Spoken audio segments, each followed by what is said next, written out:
Addicted to creating.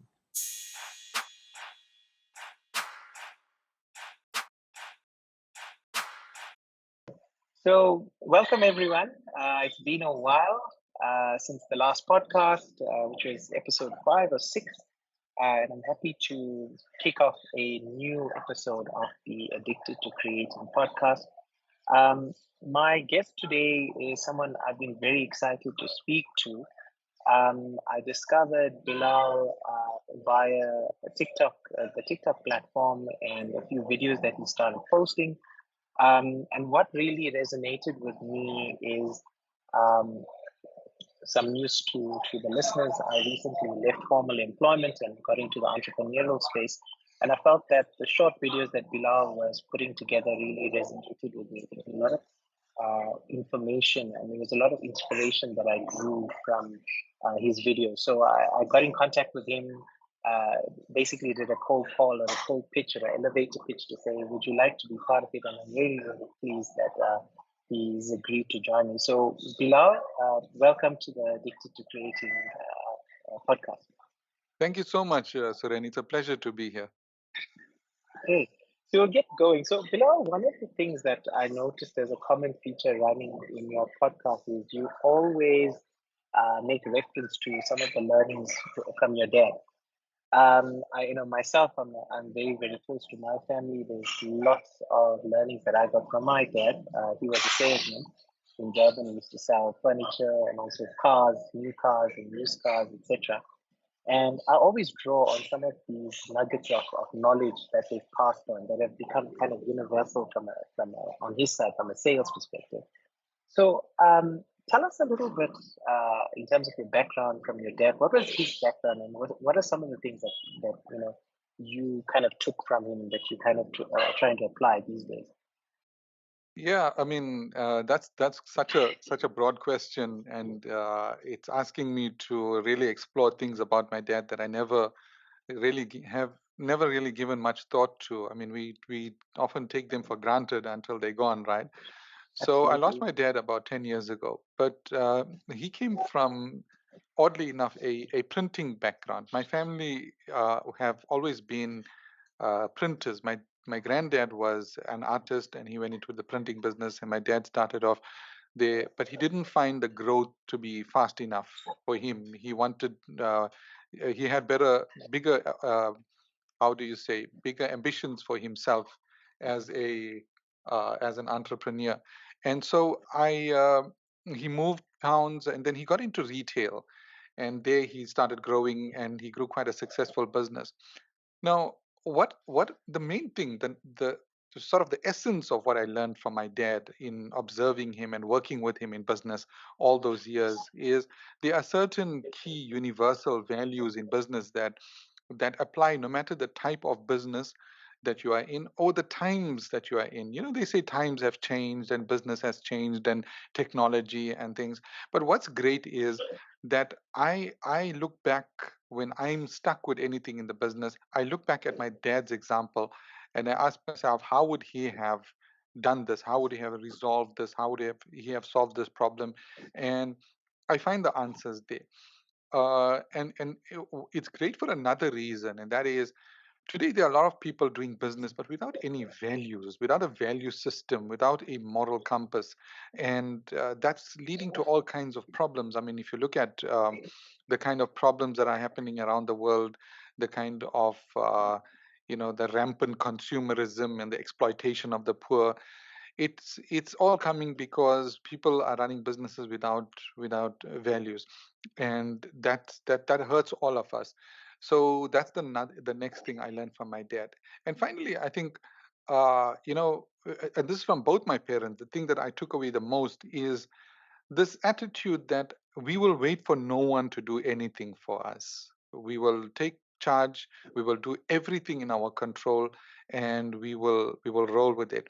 They never had a sense of entitlement that the community or the government or this or that person had to do. I mean, we've been through good times, we've been through very difficult times as a family, and I saw that one recurring theme in my parents, that they just rose to the occasion. They did what they could. They never blamed anyone. They never relied on anyone. They just did things themselves, and they made it work. And so that was the next. And lastly, and this might sound a bit strange, but my dad wasn't big on charity. He wasn't big. You would never see him shelling out big bucks to charity. But if a person came to him and said, I need to start a business, I need help, then my dad would go into a different mode. He would do everything in his power to set that person up in his business, both in terms of stocks, fixtures, fittings, advice, mentorship, you name it. So he was always there from an empowerment perspective. He didn't really believe in charity because he felt charity was enabling that kind of dependency, and his focus was on empowerment rather. And even after he passed away, there were people that came up to my mom and said, I owed your husband X amount of money because he gave me a business loan and he gave me, he funded my business, and they repaid it to my mom. And it was quite a surprise because in many cases we didn't even know that my dad had done these kind of things, had given these people that kind of money. So yeah, those are just some of the lessons that I took from my dad. I mean, that's probably a 2-hour conversation in itself, but Of course. that's a nutshell of it. No, but it's great, and I always and one of the great things that I missed during lockdown is that when we all got so used to engaging this way via Teams, and sometimes the cameras would be off, is you missed those little visual cues where somebody's face lights up, and just by your response, I could just see how your face lit up, recalling some of this, and it's really great. One of the things that I'm convinced of that obviously made an impression, and which probably positions IT Varsity, and it's a differentiation point from what I've viewed, and I've gone through lots of research prior to speaking to you. I must just say so. I checked out your YouTube channel. I obviously am familiar with your TikTok videos. I looked at some of the live discussions you have with your students that you've expanded to the public, general public as well, which I found really, really helpful. And I must say kudos to you because there's not many local people putting content out in that space, whether it's coding or development of apps. So, if I were to do a search, and maybe I'm wrong, but you're one of the few, I think, maybe one of maybe between 5 or 10 people locally that's actively posting on in this space. So really, really kudos to you. And Thanks. coming back to the differentiation point, I noticed at IT Varsity, one of the things that you pride yourselves on is on the mentorship aspect. So maybe you want to elaborate not just on the mentorship aspect, but just the broader differentiation that IT Varsity is versus all the other options that are available to students these days. Yeah, so I think it starts on a very philosophical level, right? And that is our philosophy is very different from other institutes. It's having a difference, and it goes like this. So if I were to ask you, Suren, a typical educational institute, what is their product and who is their customer? And the normal answer that you would expect, and that's the generally accepted answer throughout the world, that the product is the course and the customer is the student. That sounds pretty obvious. But when we started off with a completely different philosophy. With us, we we positioned the student as the product and the market as the customer. So our efforts go into perfecting that product for that market, because that's what we do. That's what businesses do. They supply a product to a market. There is a demand, and they supply. So there is a demand for skilled IT people in South Africa, and there's lots of institutes awarding certificates, but how many institutes are actually focusing on the product themselves, on the students, on the holistic development of the student? I mean, you get a child coming out of matric completely green, completely lost, doesn't know what they want to do. So our focus is to prepare that person, to give them a kind of workplace experience while they are doing the studying, and to get them ready for that market. And if that market accepts our student, then we succeeded. And if the market doesn't, then for us it's an opportunity to go back and see how we can improve. I mean, it's easy to give certificates, right? It's easy to put somebody through a course and pass them, push them across, and give them a certificate. But that creates another problem, which is we find ourselves with tens of thousands of unemployable graduates in this country. I mean, to give you an example, I spoke to an IT company last week, a very big multinational IT company that has a presence in South Africa. And do you know what percent of their development work is done in South Africa? Zero. All Sure. their work is offshored to countries like India, Bangladesh, northern European countries, Turkey. And there's a reason for that, because they don't they can't find the skills in South Africa. The few developers that are graduating, that are getting into good positions, they are like worth their weight in gold, and companies are basically poaching them from one another. But the vast majority are just completely lost. They are unemployable. So one of the things that I want to do is to bring back all of that work to our country. I mean, I visited India to see just what is going on there. I went like from north to south India just to check.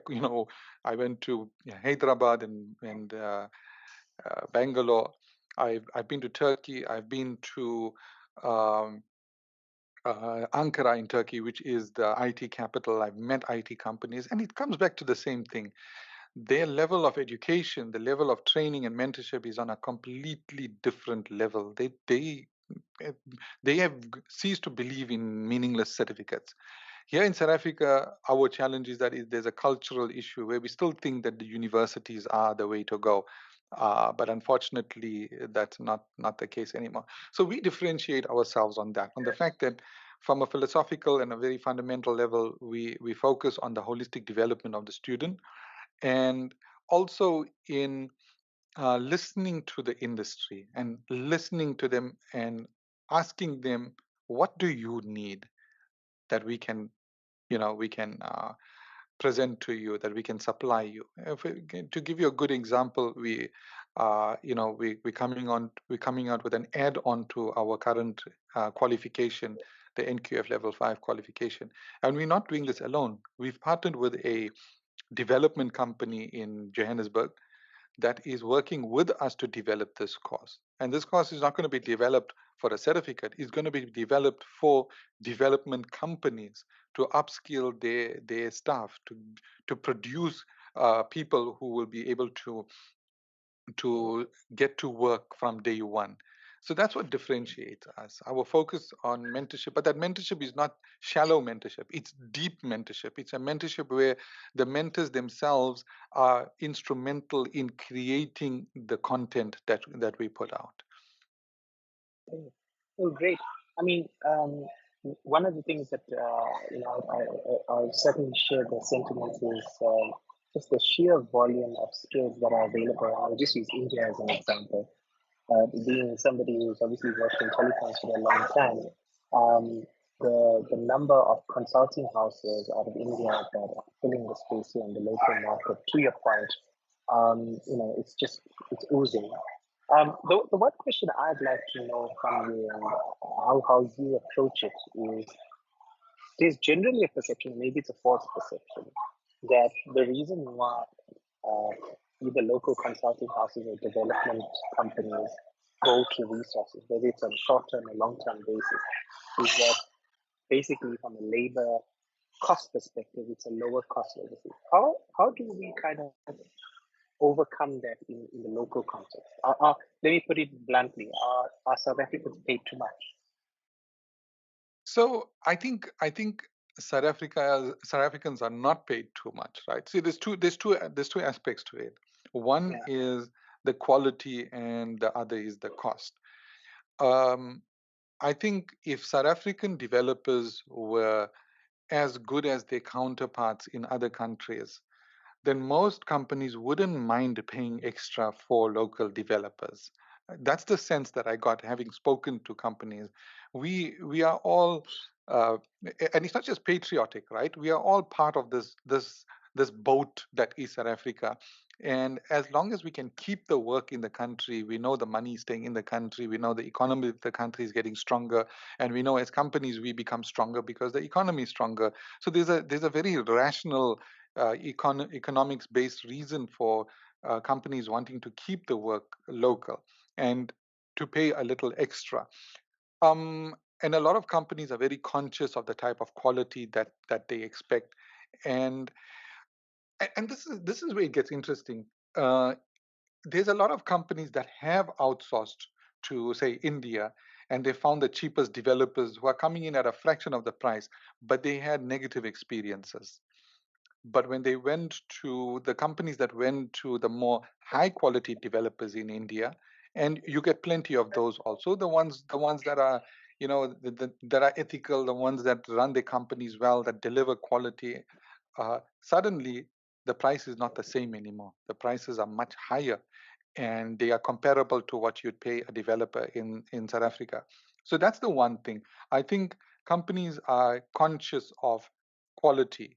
The second thing is the the wages in South Africa are very high because South African developers come at a premium because they are in short supply. If you want a developer sitting in your office right now who is a South African, you're going to pay much higher than normal because there's just too few. But I think as there are, as more and more developers come into the market, more entry level, intermediate developers, then you'll see the prices kind of uh, matching up to international standards. So I wouldn't worry too much about cheap prices, because I mean, if you pay cheap prices, then you'll get that kind of quality. And I think there's a lot of potential in South Africa to produce top-notch developers and to put them out there. The unfortunate part is some of my students get snapped up overseas, so that's something we can't avoid. I mean, I've got students in Australia, New Zealand, and also, there's a one student who's still in South Africa, but she is working for a company in the United States remotely. So that's the other side of it. But that's proof enough that we can produce really good quality developers here in this country. Okay. So coming to the mechanics of IT Varsity, tell us a little bit in terms of the way that you guys deliver your courses. Firstly, is it a hybrid model where people can come in to a classroom setup, or is it entirely virtual? How do you put it together? Yeah, it's entirely online. It's not a hybrid model. So all the learning is done online. Most of the learning is done via pre-recorded lessons. And then we have a weekly touch points on Wednesdays at 11 o'clock for all IT Varsity students, where I give them lessons on things that are not covered in the course, because technology is changing all the time, and it's impossible to put all the latest and greatest developments into a course, because we update the course every 2 years, which means that the course is outdated by the time 1 year passed. So what we do is we have the touch points. I have a webinar on Wednesdays where I update them on what's happening in the world. For example, in November we saw ChatGPT released, and so I had a series of webinars for my students about ChatGPT and its socio-economic implications and the opportunities for business, what it means for them as developers, etc.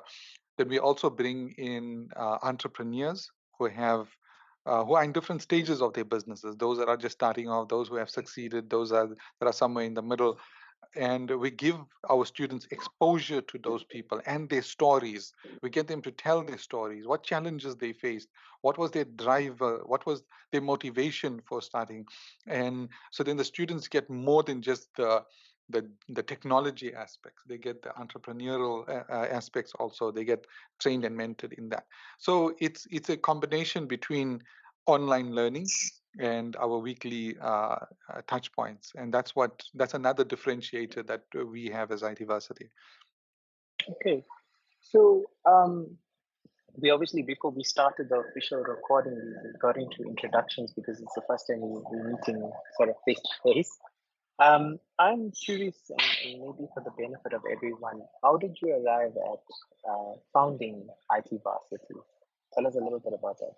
Yeah, IT Varsity started because I wanted to solve a problem. And I think, and I still believe that some of the most successful businesses in the world started off because, or they were successful because they were started off to solve a problem. So my problem was a very personal one. I In my final year of university, I also studied at UDW, by the way, but I wasn't doing too well. So after my first year, my dad pulled me out and made me work in the shop and study via UNISA. But when I came to my final year, and I was doing well with my studies, I mean, I was pulling really, really good results. I started putting out my CV and trying to get my first developer job, and I just couldn't find a job. And the feedback that came was not enough experience. So I asked them a simple question: how can I get experience without a job? So it's that what I call the vicious unemployment cycle. You can't get a job because you don't have experience, but you can't get experience because you don't have a job, because where else are you supposed to get an experience? So I hooked up with some senior software developers. I befriended them. I took them on as a mentor, and I took advice from them. And they guided me in where I need to focus my efforts. That's one.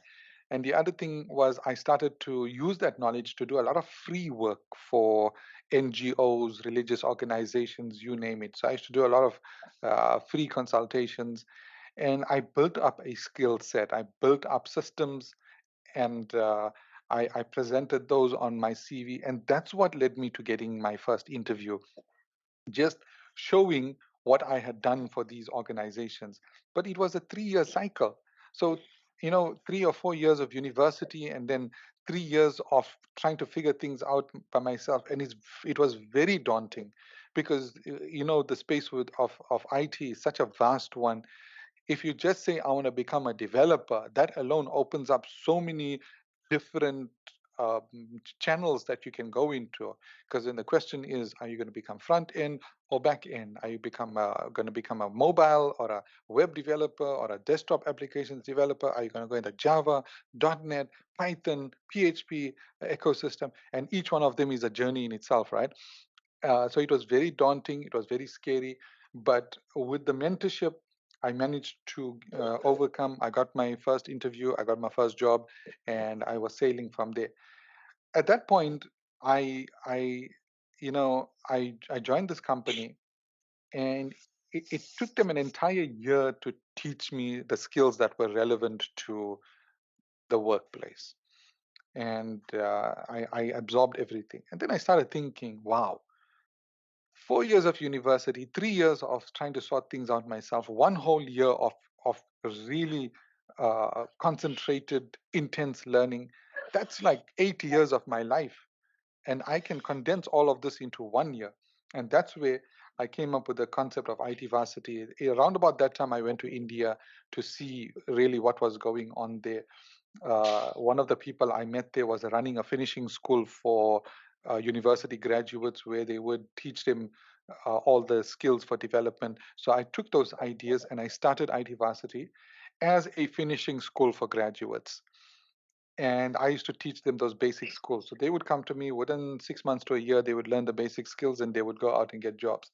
But then the market grew to include school leavers. I started getting a lot of calls from school leavers to join me because they didn't want to go to university. They didn't have any interest in that. And so we decided to accommodate them also by getting accredited. So we got accredited with the relevant accreditation body. And yeah, then we just started focusing on both groups, the school leavers as well as the graduates. And the focus then and now has always been on the quality, on preparing them in every possible way for the world of work. Okay, great. So, um, obviously, the current environment, and we spoke about it when we started, again, before we started recording, is that as a South African right now, you've got to be so wary about getting sucked into, let's just call it a negative narrative, right? You're facing a whole bunch of challenges. You've got load shedding, we've got concerns about corruption, politically in terms of governance, effectiveness. For an entrepreneur that's starting up, and let's just expand the question, even to students that are leaving the formal system, maybe school, etc. What are some of the points of anchor that you cling on to, even expanding that from a mindset perspective to keep yourself motivated? Yeah, I mean, look, let's make no mistake, even the business environment, there are challenges. How is it that you've been able to survive, and how do you keep your head about it? That's a tough one. That's a very tough one. And not the question itself, but how we manage to continue. It's not easy. Look, when I was in Turkey last year, we had offers of, for investment from Turkish companies, and even the option to relocate to Turkey and then do business in Africa from Turkey. It was very tempting, right? Because that's a very, very dynamic and thriving economy right there, and they have everything going, that we are basically struggling. I mean, just electricity itself is a challenge for us in this country, and then it's like you said, with all the corruption and things. But I had to really re-examine and ask myself, um, w- do I want to be one of those? Do I want to be one of those type of people who just sort of try to make a change in Africa, but on my own terms? Or do I want to be here and feel the pain of people in this country and help them solve problems locally? And so I made a conscious decision that we'll stick around and we'll focus on growth in this country by being in this country. You can't solve problems from the outside. You have to be on the inside. So that's one thing. I think it's the mindset. The second thing is that once that mindset was in place, we do realize that Africa has lots of problems. South Africa has lots of problems, Africa in general. And an entrepreneur sees opportunities where others see problems. And, one of the major problems, obviously, is youth unemployment, etc. Then, as far as things like load shedding, I mean, they hurt us. They hurt us big time. There's lots of times where our meetings are cancelled because our staff are struggling to connect. And mostly the ones who struggle are the ones from the townships, are the ones that are less fortunate. They are suffering the most in all of this. It hurts us, but taking my parents' example, we do our best. We do what we can, and we try to navigate around those challenges, and we try to focus on just the positives. So, I mean, if our staff are going to have load shedding from 7 o'clock to 9 o'clock in the morning, then we try to accommodate them by meeting them either before or after that, just so that they don't get left out. Then from a financial perspective, lots of businesses are struggling. I mean, I've got family that are in retail and manufacturing, but we've been fortunate in the sense that we are fully online and we've been fully remote ever since 2018, 2019. We didn't respond to COVID. We knew from the start that we want to be an online business and a remote team. So my team is currently based all over the country, and they all work from home. Every single one of them. We don't have offices. We are a paperless organization. Everything is completely digital, and that's been the saving grace for us. By far, that's been the main thing. The fact that we are not just an institute that teaches technology, we've embraced technology completely in every level of operation of our business. Great. So, running theme with my conversation with you today has been, values. And a lot of the values, like I mentioned earlier, I draw on a lot of values from my parents, my dad, especially from a sales discipline perspective. I recall some of the ways in which he used to speak to customers, the way he remembered their names, the little things that make a huge impact in a sales cycle, for example. So I picked up, and I'm not sure if this is still the case, that I think your son or one of your family members worked with you in the business. Um, Tell us what that's like, because I mean, a lot of entrepreneurial startups involve, husband and wife, or father and kids, cousins, etc.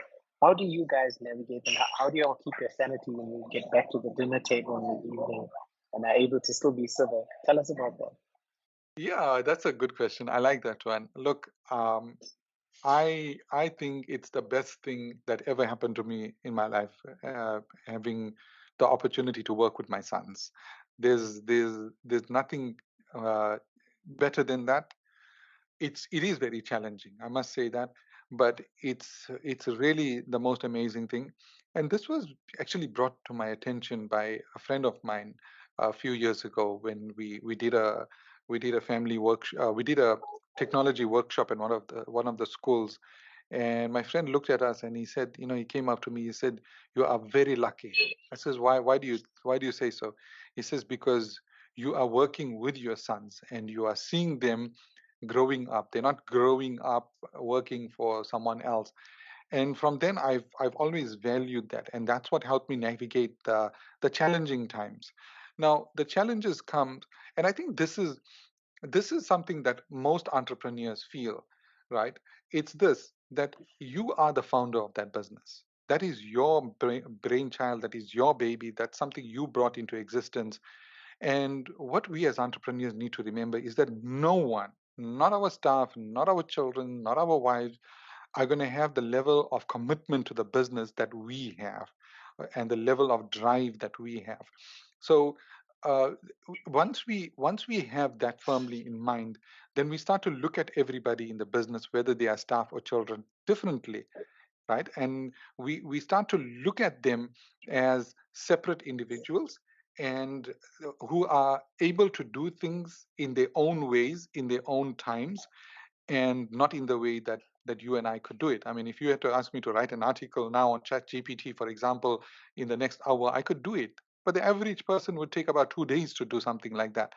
So for me, it was a learning curve to understand that as much as my sons are my sons, they are not as committed as I am. They are not in a position to produce the quality of work that I would do, or within the time frames that I can do them.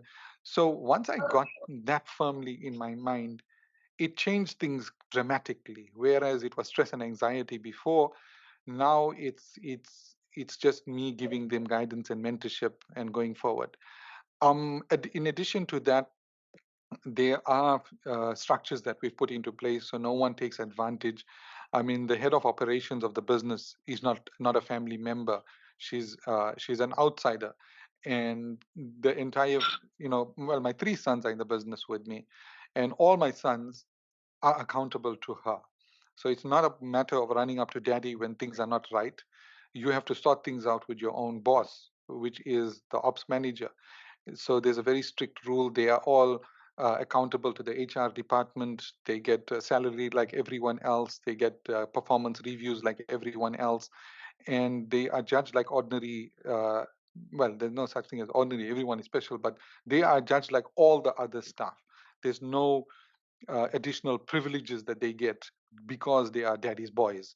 So that's very important to me. So there's the one is myself and how I see them, and the other is the rules that we have in place. Then on top of that, um, we try, and this is very important when family are working together, we try to maintain a very strict culture of work during work times and leisure during leisure time. So it's an interesting point you made about the dinner table. We don't talk business on the dinner table. We completely avoid it. It trickles in now and again, but as a rule, we don't. And my wife is the sort of the police person to ensure whenever there's business talk, she deflects the attention to something else. That's very, very That's important, because great. I mean, we do family holidays and things together, and it'll become tedious, especially for them, because my mind as an entrepreneur, and you know it, we are revving 24/7. Even in our sleep, Yeah. we're revving. But with them, they need time off. They need time to chill. They need time to relax. And so I need to respect that, and restrain myself during holidays and weekends and off times. But other than that, I think as a parent, uh, it's the most rewarding, most fulfilling, most enjoyable thing to be working with my boys, and it's worth it. We are constantly working to overcome those challenges, but ultimately, it's totally worth it. Wonderful. So I'm as of this seventh episode or sixth episode, I'm starting a new tradition at this on this podcast, and it was actually a play open cards. It was inspired by another podcast that I listened to, which is Diary of a CEO, Stephen Bartlett, which you may be familiar with. And on his one, he does it a bit differently. He asks the guest from the current podcast to ask the question for the next guest. So I found that sometimes a little bit confusing. So in the South African context, I'm going to change things with this. But you're the first one for it. We'll ask the next guest as well. So my question to you, and it's not for the next guest, is if you were president of South Africa and you were allowed one presidential decree for the country, I know it's pretty loaded and you're the first one to get it. What would you do? I would spend as much of the country's money and resources on education and training. I think you saw that coming, right? Because I'm so Yeah. I'm so into education. I would focus everything there because ultimately that's the root of it, right? I mean, when you think about South Africa as a country, we're not just suffering from a skills shortage, we're suffering from moral bankruptcy. If you really think about it, there's so much of corruption, and it's not at government level only, it's there. But when you think about it, you go down the line right up until the individual level. It's hard to find people who are decent and honest and who won't take someone else's thing away from them unjustly. I mean, to give you an example, when I was in Turkey, I was in a cable car going up the mountain, and my phone fell out of my pocket onto the seat, and I went up onto the mountain, and it was a busy day, lots of people, lots of tourists. And I reached the top, and only about a half an hour later, I wanted to take a photo, and I realized my phone is not with me. I went up to the guard, and I said, "You know what? I think I dropped my phone in the cable car, not expecting to ever see my phone again." He said, "Take a seat. In 20 minutes, your phone will be back with you." And sure Wow. enough, that phone was in my hand. And that's how, that's the kind of thing that we see in other countries. There was another example where we were on a subway train in Istanbul, and there was this group of very goth-looking youngsters. These really sort of intimidating types that were sitting there and they were doing this stuff. And the train stopped, and an old woman walked in, and there was no place on the train. And these youngsters did the most surprising thing, which we would never expect in South Africa. They got up, they gave her the seat, and they stood. And I'm like, Wow. we weren't expecting that. And how bad are we as a society that something like that, just making a seat available to an elderly person, is a novel thing for us? It's surprising to us. That says something very bad about us as a society. So I think with us, Suren, we need people who have ethics, who have a moral compass, who are good, decent people, and that can happen at school level. I would focus a lot more efforts. I would stop mimicking overseas curriculums. I would develop our own curriculum that's a very values-based curriculum that focuses on teaching children good morals and good values and encouraging that in society, rewarding that kind of behavior in society. Uh, and they often say that crime is as a result of poverty, but that's not true. I don't believe that's true. That's almost to say that wealthy people don't do crime. It's just the poor people. That's not right. I mean, if you look at the corruption that's taking place at ESCOM, the coal theft. I mean, these people are multi millionaires who are causing the most corruption in the country. Again, it comes down to a lack of moral standards. It comes back to lack uh, of morals, and I think that's where I would focus as the president, and I would also work very closely with religious leaders of all religions and denominations to say, guys, we know you got your differences, put those aside. Let's work towards a something that we all believe in, which is a society of good people. Doesn't matter what your religion is. You don't have to be a Christian to be a good person or a Muslim to be a good person. We can be good people, and that's the 99% of our religions when you think about it. Let's work with them and develop a good culture around our country, and develop a uniquely South African culture. Stop trying to be someone else. Stop trying to ape Western society. Let's develop our own African culture here in this country of of people with good ethics. And I think that will be transformatory in this country. So yeah, One. as president, I hope you give me your vote. I don't think anybody will disagree with those sentiments. So thank you so much for that. A We're pleasure. coming close to the end of the hour. I know it's the recorded version will be probably around 40 minutes, but I think it was very. I certainly got everything that I wanted to get, within the limits of our time. So, firstly, Bilal, thank you so much for joining us, and thank you for endorsing our podcast as well. And to all the followers of IT Varsity, and also those that are considering contacting IT Varsity. I hope that you have found the session really, really informative. Bilal, how do the listeners get in contact with IT Varsity? How do you guys engage? Yeah, they can go to our website. There's lots of forms there to contact us. But I think the best thing would be, I beg your pardon, we've got lots of free courses. They can do our free courses. That's the other thing we believe in. We just put out as much content as we can for free. I want to position IT Varsity as the place that Africa goes to learn about technology.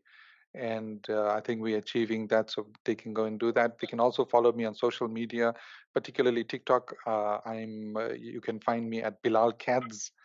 I'm on LinkedIn, Instagram, Facebook. They can find me there. And if your listeners have any questions, anything they'd like to know, they're more than welcome to contact me on social media or via the IT Varsity website. Wonderful. Thank you once again, Bilal. It's been a real pleasure. And listeners, thank you for giving us your time and listening. And look forward to catching up with everyone in the next episode. Thank you.